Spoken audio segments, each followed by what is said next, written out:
Maybe they should put our show on KC after I sing this. I'm sure they would love to. KC needs, they need some new programming, right?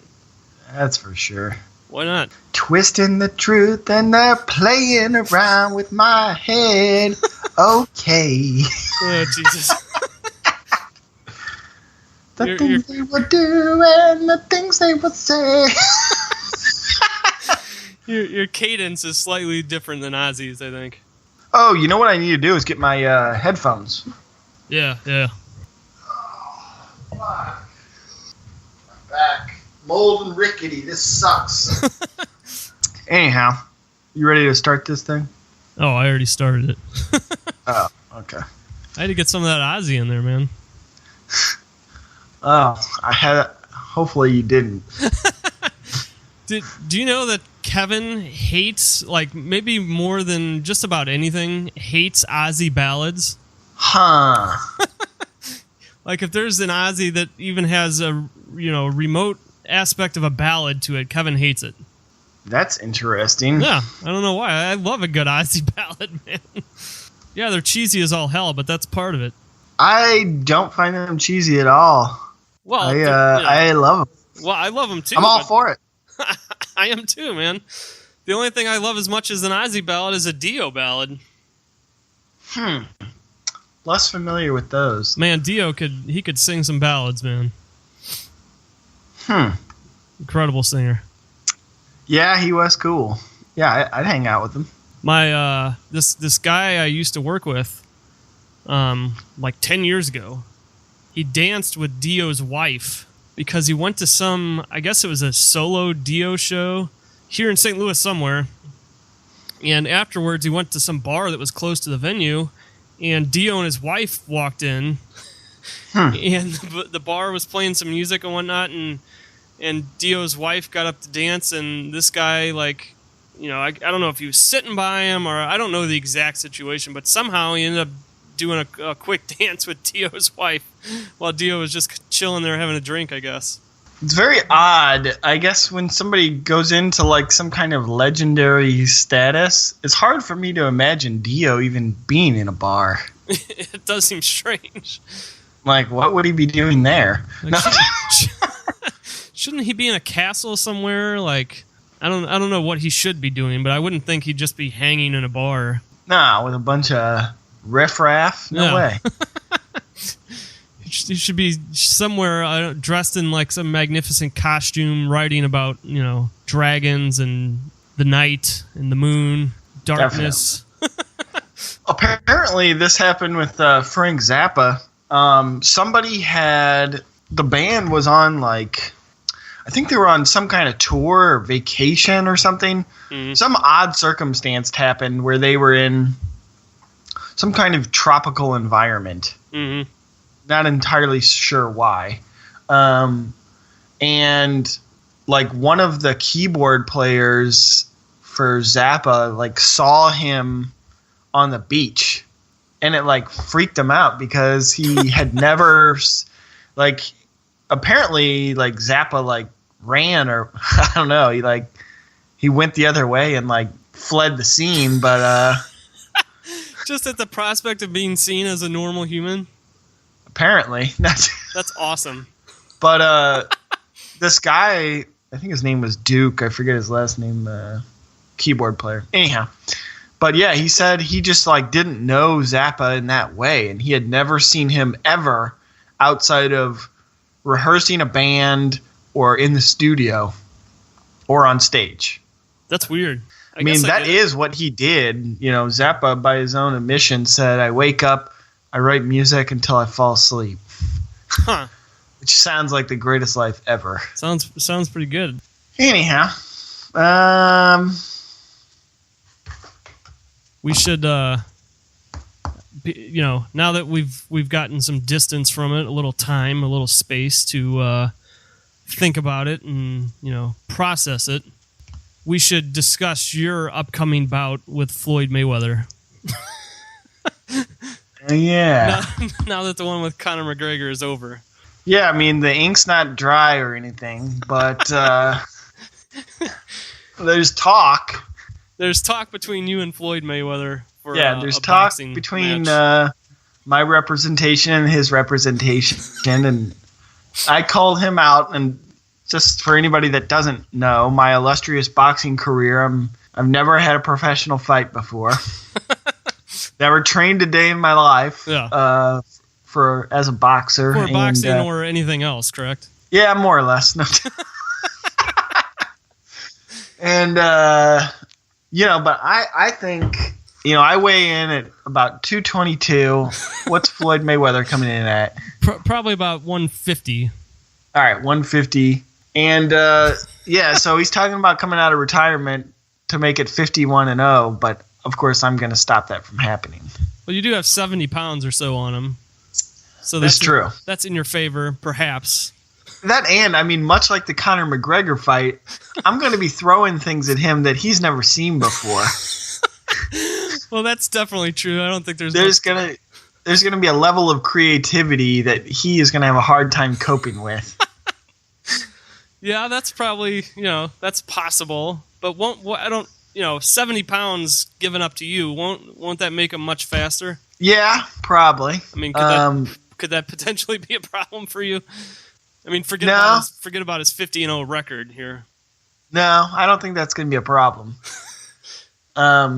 Your size and your power is going to overwhelm him. That's what I'm hoping on. That, and I think my punch timing is really going to be something odd because he's been fighting. What is that? A welterweight?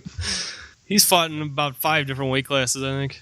So he's used to a level of speed that comes with professional training. Yeah. When I go in there and throw a punch, it's going to be so slow that, he's going to duck down, go to the side, counterattack. All these things are going to happen. By the time he stands back up, the punch is still going to not even be about halfway. So he's going to go through this whole rigmarole again and think, hey, I got some time here. So he's going to work the body a little bit, weave in and out. Meanwhile, this punch is still in the air. So he's going to stand back up. And after he does this about 3 or 4 times, he'll have forgotten all about this punch that is still in the air. And he will, rest assured, he's going to stand up at some point. And that is when this punch is going to make contact. Oh my God, man. I am crying. That's like the funniest thing I've ever heard. I can just imagine him bobbing and weaving and ducking down, and the punch is still like slow-mo, mid-air, not even halfway to him. He's done about 50 moves. He's swung a couple times on you. Oh, yeah. He's gotten about 30 or 40 body shots in. Oh, my God. It's like you're punching through a sponge cake. It's just going so slow. He can't even comprehend what's happening. So, I think that's what's really going to throw his timing off. Yeah, that might need an adjustment from him. That's for sure. That and, I'm going to switch it up. I'm going to go to southpaw. Have you ever gone to southpaw in your life? No, I've never gone to southpaw in my life, and I'm not going to pre-fight either. My training regimen is going to solely consist of getting in a ring with Floyd Mayweather. I'm doing this one time, and I'm walking away with a suitcase with about $50 million. I guess my question would be, how are you going to lure him into this fight? Well, I already have. Conor McGregor lured him into a fight being the biggest guy in MMA. It's true. But, what incentive would he have to take his 50-0 record up against you? Well, one, he thinks he can make it 51-0. Well, that's definitely true. Secondly, I'm the common man, so I'm fighting and representing all of us. You're the everyman. Yeah, anybody that's ever said, hey, I can do that, I'm willing to put some skin in the game and say, yeah, I could take down Floyd Mayweather.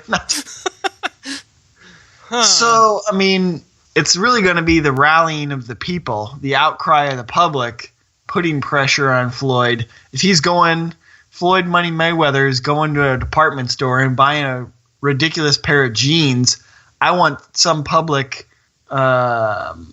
representation there. You tell him, hey, Brother Dave wants to fight you. You can't buy these jeans unless you're going to fight Brother Dave. Yeah, and I mean, if we get everybody in the community to get in on this guy's not going to have a moment's peace. The whole world is just going to harass him. Yeah, so we got to get to his security guards inside his home, the guy cutting his grass, the guy delivering his mail. Yeah. He goes and talks to a bank teller. I'm going to be there in spirit. And the other thing, too, I mean, I don't have any fight footage that he can look at. So that's true. He's not going to know how to prepare for me. How many times in your life have you been in a fight? I'm assuming when you were a child. Do you have any actual fight experience? I'm assuming as a young boy you had some. That's true. Most do. Yeah, I mean, I would say I don't really have any true fight experience now. But you do have an older brother. Oh, that's true. So you probably have some type of wrestling pedigree. It's true. I don't know how that'll help you in a boxing fight, but yeah, I mean, it's true. I did get beat up as a kid by my older brother. I used to take judo classes as a kid, and this old guy would throw us around. Is that a true story? Yeah, like the whole lesson was just him flipping us, basically, then us landing in a soft, agreeable manner. It was fun. Well, that's judo. This guy was like 80 years old, and he was just like throwing everybody around. How long did you do that for? I don't know, 2 years maybe. So you do have some experience in the martial arts. It's true. More than I thought. Yeah, I would say I have touched the tip of an iceberg in the martial arts. Well, that's more than I've done. Maybe I should lure Floyd into a fight. No. See, because you don't. All right. Well, if you gain 70 pounds, well, I think it'd be worth mentioning. But why would he? Why would he want? I can help you do that. No. Why would he want to fight someone 70 pounds heavier when I could be at his weight, in about 2 days? We could be even weight. Because this is his chance to take down a heavyweight. He's never done that before. That's true. He's never taken out a heavyweight. And after I'm done with him, I'm going for Brock Lesnar. You're going to fight Brock Lesnar in an MMA fight? Yeah. Oh, yeah. Oh, man. He used to be heavyweight champ. Yeah. Well, we're going to keep it that way. Keep it as used to be heavyweight champ. Yeah. Who's the champ now? Who's the heavyweight champ now? Stipe Miocic. All right, I'll take him down then. You do not want any part of Stipe. How much does he weigh? Stipe is probably about 240, somewhere in that range. Hold on, I want to look this guy up. UFC champ. Heavyweight champ. Stipe is a bad dude. He is a bad dude. So... You might have more shot against Brock Lesnar, honestly. Well, Stipe Miocic, yeah. Huh. When he speaks, it sounds like he's gargled gravel and drank nothing but whiskey his entire life. This guy like Russian? He's American. I think his parents are Croatian, though. He was born here. All right, let's see here. He's 35 years old. Okay, so he's got a year on me. Yeah. He's 6'4", so he's got 4 inches on me. That could be a problem. A little bit taller. It could be a problem. About a little bit further reach. All right, he's 240. Yeah. I'm at 222, so I'll have to... This is where Sierra Nevada Pale Ale is going to help me. Sponsorship. I'm still waiting for it to show up. And I need some General Tso chicken sent here immediately. So to get up to Stipe's weight, you're going to eat General Tso's chicken and drink crush beers, yeah. Crush pale ales until you gain another, 18 pounds or so. Yeah, why not? I'm going to lift weights while I'm doing it. Sure. He went to Cleveland State. Okay. He was like a Golden Gloves boxer and like an excellent wrestler as well. Well, that's going to be all the more embarrassing for him when I take him down. He's going to be a handful. Yeah, this. I mean, he's knocked out like 4 top challengers in the first round in a row lately, like world-class dudes. Stipe could probably murder you inside of about 20 seconds. I'm going to be honest with you. It's probably not going to happen. Huh. How I'm going to stop that onslaught from happening, I can't say. Yeah. But one thing's for certain. I'm going to work on whatever strategy or conditioning aspects that need to occur the day of the fight. That's what makes me different. There's going to be zero preparation. You're not going to rest and make sure you're properly hydrated and all that sort of thing. You're going to be training for the first time the day of the fight. Yeah. And the night before, no, I'm not going to go rest. No. I'm going to go hang out with Eddie Van Halen the night before, and we're going to cruise the streets in his Ferrari. Cruise the strip and snort some coke with Eddie Van Halen. And then go in and fight Stipe. Yeah. Or Brock Lesnar. Yeah, sure, whatever. Oh man, what's going to be your last meal before the fight? Well, I'm going to eat. I'm going to eat right before. Yeah. And right before you walk into the cage. Yeah, about an hour before. And actually, I just made this, and it was incredible. Anybody interested in cooking anything, get on YouTube and check out Jamie Oliver's. He's got this Irish meat pie.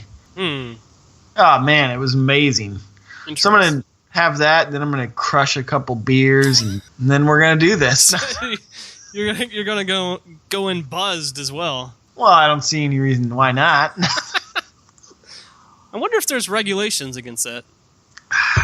Well, I don't know. It's probably pretty unlikely that I ever step foot in that ring, considering the lethal amount of dose of steroids I'm going to be on prior to this thing. Well, I'm trying to think of how to get around that, but they test that pretty well. Could I just do it right before the fight along with my meal? You definitely could, but fight night is one of the guaranteed tests. Testing is random. So you never know when they're going to show up. In the UFC, they show up at 6 o'clock whenever. They have to know where you're at all times, and they just show up and test you. But fight night is one of the tests. It's basically guaranteed. You basically know you're going to get tested on the night of the fight. So you could do a boatload of steroids right before the fight and go in and fight, but you're definitely going to piss hot afterwards. Yeah, that's all right. Nobody's going to care about that once I win. Is that going to ensue some kind of fine? Oh, yeah. That's a problem. Well, Brock Lesnar's last fight, he was in the WWE wrestling for years. Everybody knew he was juiced up to his ears, and he came in on short notice and took a fight in the UFC last July. Last July, and everyone knew the guy was on steroids and that he would never pass a drug test. Well, he passed a bunch, but then he ended up failing one of them, and as a result, he was fined, I think, 10% of his purse, which was $250,000 or something, and he got suspended for a year. Well, it doesn't matter if I get suspended because I'm never going to fight again. And, that's a good point. And 30 million, what's 10% of 30 million or 50 million? You're not going to make 50 million to fight Brock Lesnar. He made $2.5 million for his last fight and was fined. This is for Money Mayweather. Oh, this is for the Mayweather fight, you mean? Yeah, I mean, I'm going to juice for all these guys. Yeah. What? Yeah, but why not? Don't steroids take a while to get in your system and have some kind of effect? All right, I'll start 12 weeks before. Start with steroids. Yeah. Yeah. Yeah. So you're gonna have to come up with some system to beat these drug tests, then. Yeah. Because if you piss hot before the fight, they're not gonna let you fight. I'll say, hey, look, whatever they'd fine me, take the 10% of my 50 million, and that's yours now. If you look the other way on this, who's not going to take that? So you're just going to bribe the athletic commissions and whatnot? I think that's pretty much the best thing you could do. I think the best thing you could do is find your what do you call him? Your doppelganger, your find your proxy and have your clean proxy and have him take the drug test, and then while you're out there juicing. I'm really more comfortable with bribery, but you're more comfortable with spreading dirty money around and bribing people than have somebody pissing in a cup for you? Yeah. Well, why? Because I'm a man of great morals. That's why. You're a man of great morals, and you're bribing athletic commissions and USADA with dirty money to pass drug tests. Exactly. I don't know. I don't feel comfortable pulling the veneer off over people's eyes by having some doppelganger take a piss test for me. That's not right. Well, all right. I suppose that's something. But well, I want to be perfectly clear about one thing. I'm doing this for the money, and then I'm out. Yeah. There's no other. You're not doing it for the challenge or. No, I don't care about any of that. So why would you even try and win then? Well, because I don't want to get my face smashed in. Fair enough. I mean, if I have the choice between getting punched in the face or punching someone in the face, I would rather not do either, but as a peaceful man. But if I have my choice, I'd rather punch someone. You'd rather be the puncher, yeah. Yeah, I mean, for all my as much of a moral compass as I am, if somebody's going to inflict pain, I'd rather inflict it than have it inflicted upon me. I'm sorry to say. I've punched people in the face before, and I've been punched before. And although I don't like punching people in the face at all, I don't remember enjoying it. I would much rather punch somebody else in the face. Yeah, I mean, if I have my choice, it seems clear. I mean, yeah, it's not much of a choice, really. Well, I think if Buddha were here, he would disagree. Well, Buddha would get his ass kicked in a fight. That's true, and I don't know. There's actually, I don't know if you know this or not, but there's so I guess the really famous one is Sakyamuni Buddha, but there was apparently like hundreds or thousands of Buddhas, and they all got killed in horrific ways and then came back. So I'm not comfortable necessarily with taking his advice regarding getting in the octagon. Regarding physical damage. That's probably pretty smart. But I mean, great guy, I think he had some great things to advise me on, but Jesus. Stepping into the octagon isn't one of them. No, we'll take advice from people who have actually done that. So just throwing that out there. But yeah, walk away with a bag of money, then it's straight to Montana or Alaska or the Northwest Territories, and it's composing and fly fishing from there on. Sure. And yeah, I don't know. Seems like a good plan. That's I think I'm going to start playing the Powerball. Just after our discussion about building this artistic compound.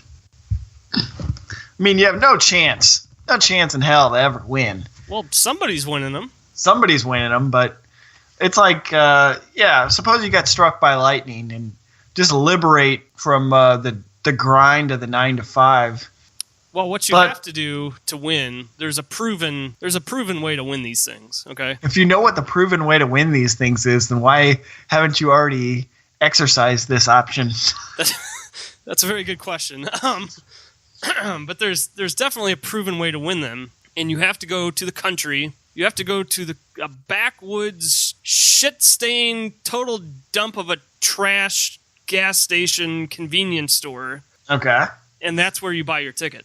All right. You can't go to QT and buy a ticket. You can't go to a nice gas station and buy a ticket. You can't go to a grocery store. You have to go to a place that you don't really want to be in. And that's every gas station I've ever walked into. Well, you got to go to one that makes you feel really uncomfortable. All right. And that's where you buy your ticket, because those are always the ones that win. The people that win those always have no teeth, and they're buying them from their local, convenience store or whatever. But it's not any place a quote average person would be walking in. You got to go to a real shithole. Any ideas? I'm sure I could find some of these places, but that's definitely where you have to go buy your ticket if you're going to bother playing. 115 million right now. That's low for them. Oh, really? Didn't it get up to like $1 billion or some crazy number like within the past year? I have no idea. I'm pretty sure it got to a ridiculous number. Like you could buy a country with it. No, I don't need a country. Well, I'm saying, you know. I would sit on my ass all day and do nothing. Nothing. You don't need $1 million to sit around and do nothing. Hell, take a look at my cousin. Broke, don't do shit. That's a good point, and that's true. But you could probably you could have everything at your disposal and do nothing, as opposed to having nothing at your disposal and doing nothing. Yeah, I mean, really, all I want to do is spend some time in nature and read some books and write some music. Yeah, that's really none of those things cost that much money. No, you definitely paper and pencils are not expensive, and walking in the woods is free. Okay, so let's talk about this. That's some sort of transition here. We need to discuss what in the hell George R.R. Martin is doing with his fat ass and why it takes him 7+ years to write a book. He's got enough money where he doesn't have to do anything else. I'm sure he has a army of what do they call it, assistants at his disposal to run around and do whatever. They can go get him General Tso chicken anytime he wants. He does not have to get in his car and go get that if he doesn't want to. All he's got to do is sit down at a typewriter or computer or however he does it and work on his novel, which clearly he has no intentions of doing. I will be shocked if he finishes those last 2 books. He's not going to. I don't think he is. I think he's definitely going to die before then. Yeah, I mean, I don't wish him any harm. No, or anything. I don't want that to happen. I just think that's what's going to. Well, how long's the last book? 7 years? So he's been working on this one like 7 years or something. Well, I mean, if it's anything like writing music, and I'm sure that it is, as he gets towards the end of the series, this is becoming more and he's got to pull all these threads together and close them down. Well, that's going to take even longer. That's what he should do. It's more complicated to finish the 6th book than it was to write the first one. Perhaps. But now that, he's at the 6th book, he's already got the characters, he's already got the settings, the threads are already happening. It's true. You don't have to invent all that stuff. It's already going. So in some ways, I mean, yeah, you have a lot to pull together, but it's already in motion. That's true. The events can play out. Yeah. It's a good point. And I don't know, everybody's different. I don't know if he had like an overall arc for this when he started. Like when he was in the first, second, or third book, did he know how it was going to all end, or is he kind of winging it as he goes? I would doubt it. I don't know. I mean, that's a very specific choice to that writer. Sure. No one would know except him. Sure. And, even if he did know, I doubt he would share that with anybody. That's probably true. So, just in case nobody knows what we're talking about and they've been in a cave living under a rock for the past 10 years, we're talking about Game of Thrones here. Actually, Game of Thrones is the name of the show. A lot of people don't even understand that that's not the name of the books. Is it the Song of Ice and Fire? Yeah, Fire and Ice or Ice and Fire, whatever the hell it is. But yeah. Game of Thrones was the name of the first book. So they just use that for the TV show, which is fitting. But I don't understand, still, despite everything, 7 years or whatever to write one book, it seems crazy. I mean, there's symphonies that have taken that long. Bruckner's taken that long to write a symphony. But, I'm not necessarily... I don't have a problem with him taking 7 years to write a book. If that's his focal point, if he's putting 100% of his energy into writing that book and making it perfect, then I'm fine with it. It's a long time, but if he's working as diligently as he can, then what else can the guy do? Well, it's the fact that he's editing and writing forwards and getting involved in all this publishing bullshit. Yeah. Instead of finishing his magnum opus that I have a problem with. Well, speaking as a creative person that gets a shit ton done, obviously in a different realm than writing, but if you're taking 7 years to to finish one piece, whether it's one piece of music or one or one book or one painting or whatever the case is, my general thought, generally, there are exceptions, of course, my general thought is you're not working all that hard on it. I don't see how you can be focused on it and working every day and still take 7 years. 7 years is a long time. It's a very long time. That is a long time. I don't know, man. I mean, I agree that is an incredibly long time, but there have been masterpieces that have taken that long to come to fruition. That's true.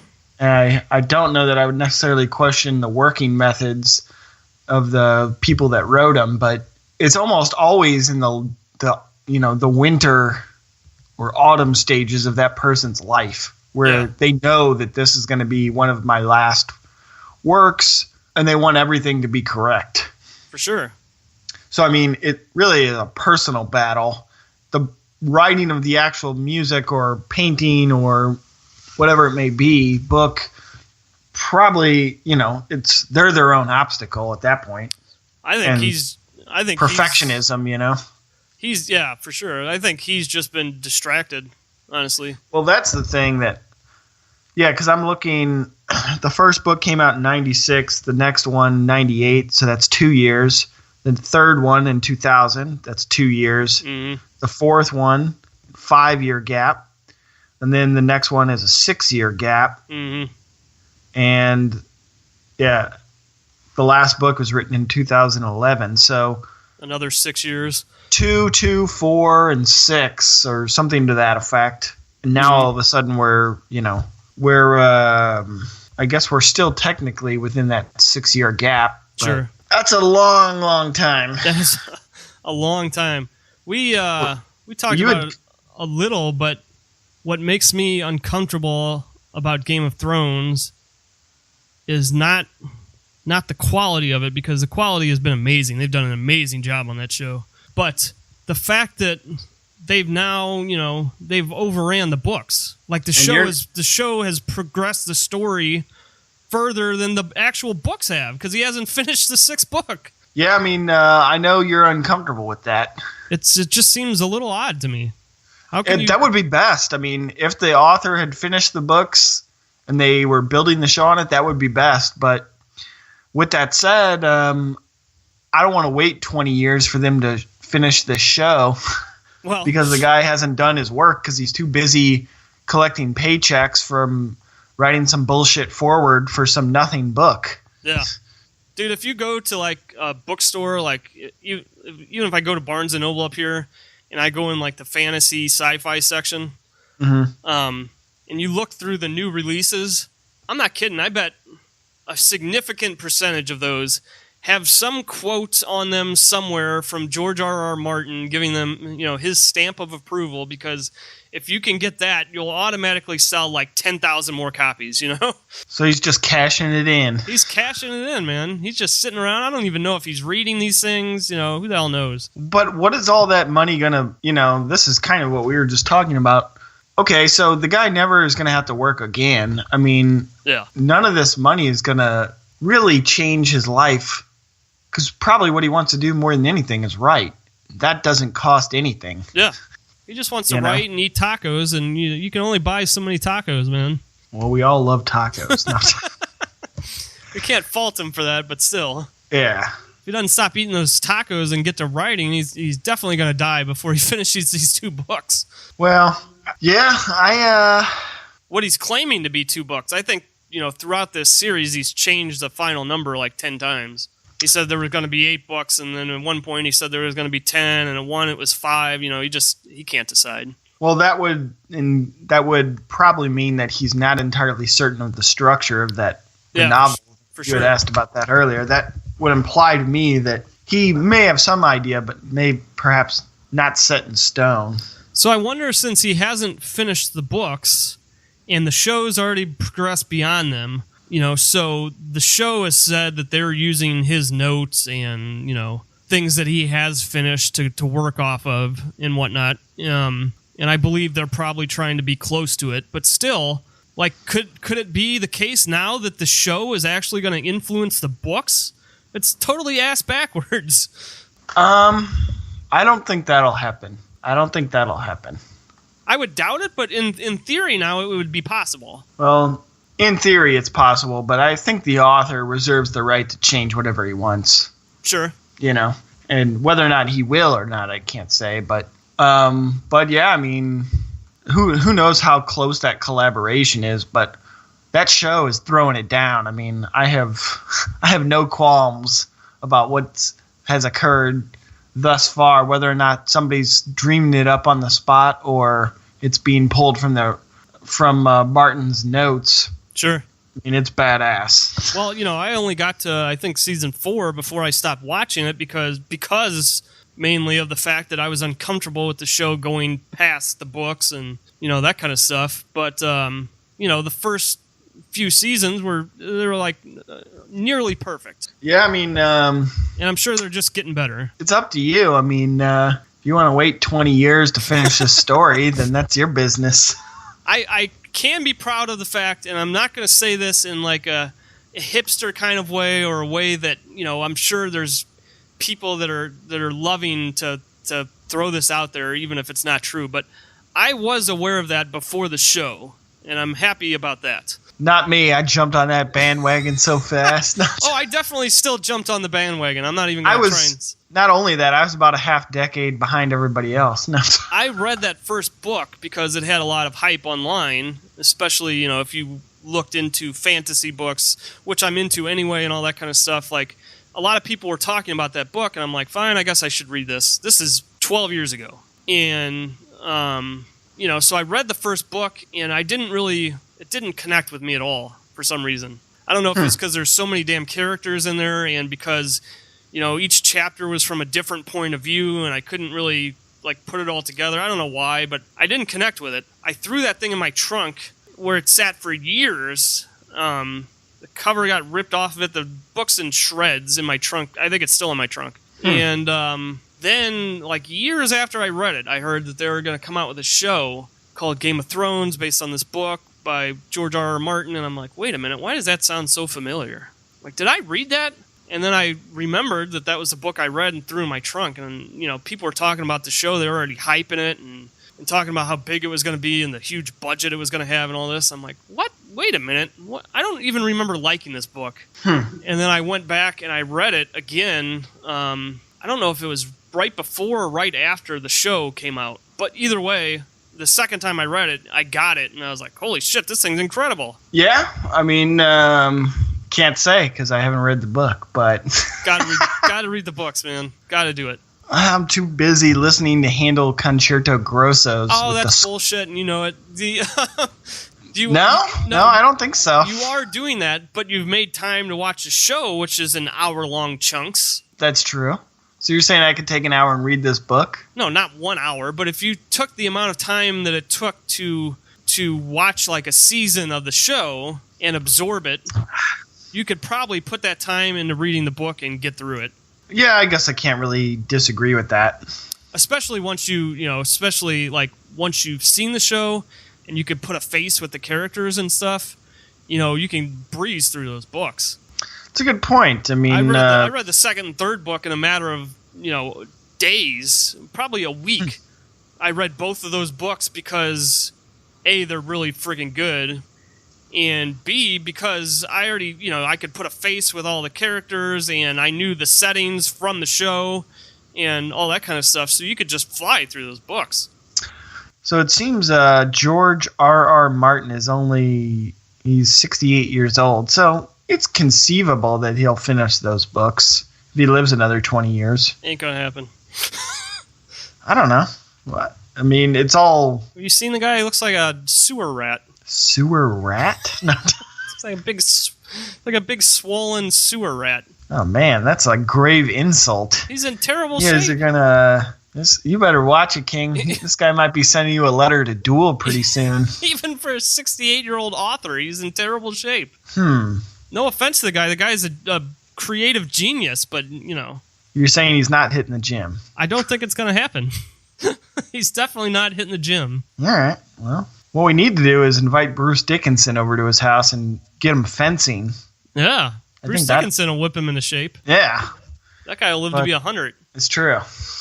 I mean, if Keith Richards and Mick Jagger are still alive, Bruce Dickinson's going to live to be 150. No one's quite certain how they're still chugging away. Well, but I don't.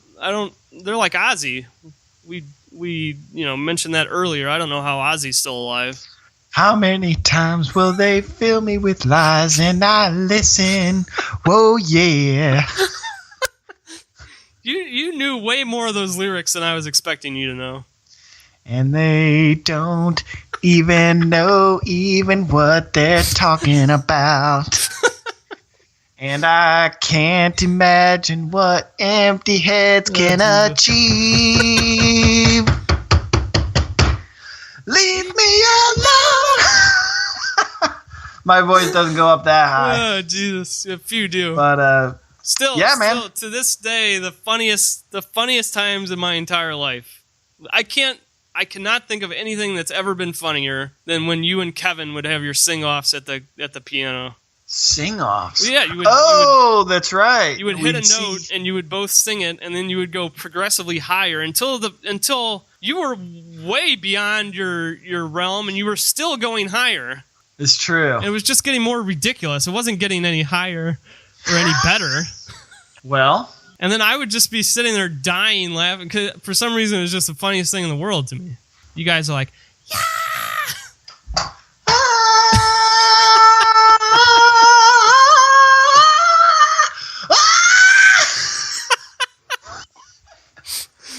Oh God! For the sake of prosperity. Oh man, that is funny stuff. I'll need to warm up if I'm going to do this properly. When you started that, my mom started calling me and I muted it, but I probably should have answered it and let her hear what was going on. She would have been that was good stuff. She would have been very confused. Yeah. There's all right.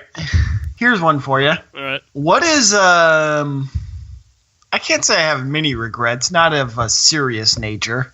Something.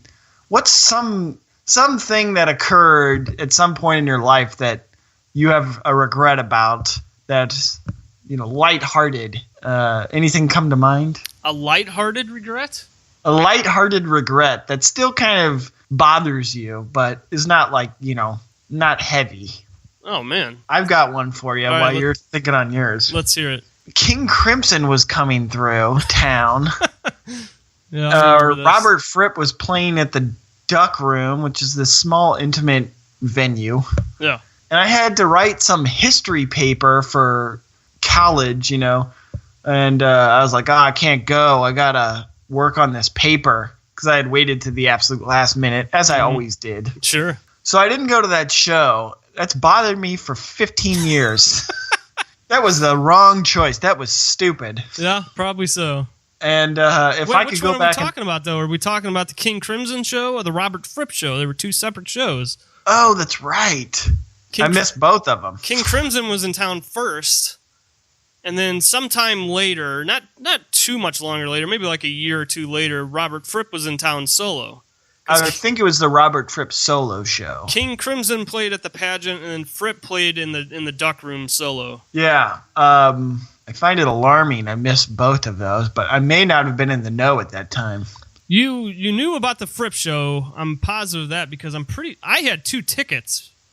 That's what it was, yeah. Because Kevin was supposed to go, and then he couldn't or something. So I had an extra ticket, and I'm trying to get you to go, and you had your paper or whatever you were doing. That was, oh my gosh. If I could go back in time, I would punch myself in the face and say, forget about that paper, go to this concert. I remember calling Dear Boy, and I think he even agreed to go. And he's like, just call me later or something, we'll set it up. I remember blowing that dude up. I called him like 50 times because he wouldn't answer or I couldn't get a hold of him or something. And then I finally, at some point, I was like, well, screw it. I'm not missing the show because of all these bums. I'm just going by myself. So I went by myself. Which one was better, the King Crimson or the Fripp solo? I would say King Crimson had more. Well, yeah, that'd be hard to beat. Had more of an impact on me personally. I mean, the Fripp was awesome, but him solo, he was doing his ambient soundscapes and stuff, which were really cool. But something about seeing King Crimson together as a band, those old dudes up there just totally jamming, and what were they touring a specific album? Yeah, it was The Power to Believe. So it was probably like 2003. Yeah, that's an incredible album. 2002, 2003, an incredible album. That thing, those guys were, I mean, from a musical standpoint, they are on a much higher level technically in just overall musicality than probably any other band I could name. Dude, they're from that time period and from, the mid to late 90s when they were doing like the double trio band and they were improvising with 6 incredible musicians on the same stage, and not just like improv, like heavy bizarre stuff. Like it was approaching like modern classical music just with a different instrument setup. I definitely would agree with that. I mean, in terms of its precision, and I mean, not that modern classical music has to be complicated, but it often is. Sure. And I mean, they're basically in that realm with different instrumentation. Yeah, for sure. And despite all their technical brilliance, they still managed to write a pretty approachable song. So I think the average person that loves kind of popular music could easily get into that band. Oh, they could. What was on Power to Believe? Like Eyes Wide Open, which is, incredible song. And it's just a song. It's like a 4-minute long regular song. Yeah, that was...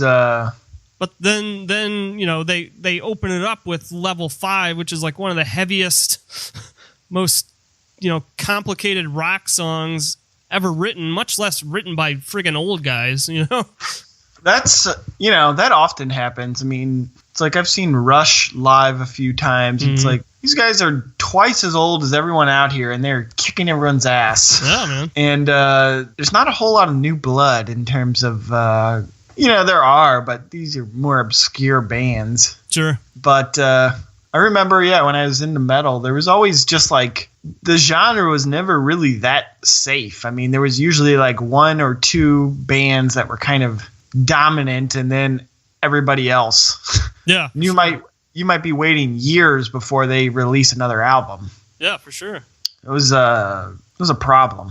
Yeah, that's definitely true. We used to write reviews for a metal magazine or website or whatever, and you said there was like huge periods of time that there was just nothing cool to report on. Oh, yeah, that definitely happened. It was usually a struggle, because I did it a few years, and at the end of the year, we all did, everybody that reviewed for that website did they had to name their album of the year and kind of explain why and blah, blah, blah. And I remember it being a hard choice, and not because there was so much good stuff, but because it's like, okay, what came out this year that was awesome? I don't, there were some interesting things, but to name an album like Album of the Year, I want it to really be something, and I will always have to think, like, what is gonna, Yeah, just winning Album of the Year by default because nothing cool came out is not really that great of an honor. My last year there, I got kind of roasted because my Album of the Year was King Crimson's The Power to Believe, and everyone just ripped me apart because it wasn't a metal album, and I'm like, well, for God's sakes, this is as heavy as anything. It might not. That's be more metal than anything that came out. It might not be, quote metal in it's not Kill 'Em All, but this is a heavy album. People are idiots. I got a little roasted about it, and I was like, not only is this album heavy, but it's better than anything else that was released this year. So you guys can shove it. Absolutely. Yeah, is it Merciful Fate? No, technically not a metal album, but. If anybody was doing anything cool, I'm sure you would have been more than happy to bring that to people's attention. I would have been more than happy to name a traditional metal album the Album of the Year. It just wasn't out there. Yeah, that's definitely a problem. Yeah, that was the last time that I did it. That was 2003, and King Crimson, they had it over all those other bands. You didn't want to do Yngwie Malmsteen's "Now Your Ships Are Burned." That was about 20 years earlier, but still. Some of the coolest lyrics ever written. Some of the worst lyrics ever written. I don't know who wrote. Did he write those lyrics, or was? Oh yeah, of course he did. Was he allowing his singers to write his lyrics? No, he wrote those lyrics. I would assume so. I mean, it's got to be hard to be a vocalist in Yngwie Malmsteen's band because you sing your one line and then you twirl your microphone stand for 30 minutes. Yeah. When Yngwie's done with his solo in A minor or E minor, and don't forget about the G sharp or D sharp respectively. But after he's done with that, his 30-minute solo, his harmonic minor solos. Yeah, then the guy sings again. Yeah, by that time he's probably, forgotten where he's even at or what song he's on. He goes and gets a cupcake and off stage somewhere. I mean, the guy can only twirl a microphone stand for so long and still be cool. You're like, where's the singer going? You see him like off to the side of the stage, like leaned up against a cabinet, like talking to some girl, like, he's making plans for after the show, and like there's Yngwie up center stage just soloing for a half an hour. Gets on a plane, goes home, back home, different country, takes a nap, makes a sandwich, gets back on the plane, comes back to the show. Which is still happening. Still happening 6 hours later. Yngwie's almost done with his solo that nobody wants to hear. And then when that's finally done, Yngwie gets on the plane to go home and then explodes on, flight attendants and whatnot because he's unhappy. Yeah. That guy was something else. It's going to unleash the fury. It's true.